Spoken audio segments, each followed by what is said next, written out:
बिस्मिल्लाहिर्रहमानिर्रहीम। अस्सलाम वालेकुम। पंजाबी खबरां दे नाल मैं विशाल असलम शामिल करने अज दियां शाह सुर्खियां। हल्फ ना चुकिया ते नशिस्त तों हत्थ धो बैठणगे। सुप्रीम कोर्ट ने इसहाक डाग दी नाअहली दे लई दायर दरख्वास्त अदम पैरवी ते खारज कर दित्ती है, जिंदे नतीजे विच इसहाक डाग दी बतौर सेनेटर मैंबरशिप दा नोटिफिकेशन रोकण दा हुक्म इम्तना खत्म हो गया है।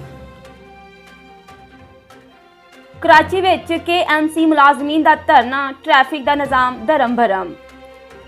MA जना रोड ते KMC मुलाजमीन दे एहतजाज दे बायस ट्रैफिक दा निज़ाम धरम भरम हो गया। अतराफ दी सड़कां ते बदतरीन ट्रैफिक जाम दी वजह तो गड्डियां दी लंबियां कतारां लग गईयां।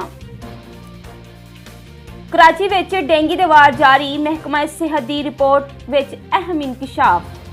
महकमा सेहत सिंध ने डेंगू के केसेस अदादोशुमार जारी कर दिते ने, जिंदे बाद पूरे शहर कराची विच मजमूई तौर पर 18 केस रिपोर्ट होए ने। वजीर आजम की जेरे सदारत वफाकी कबीना का इजलास अज होया, जिंदे विच कबीना मुल्की सियासी मुआशी सलामती की सूरत हाल का जायजा लिया गया। इस नाल ही अज दी खबरां इख्तिताम पजीर होईयां। मजीद खबरां ते अपडेट्स दे लई वेखदे रहो CID न्यूज़ नेटवर्क इस्लामाबाद।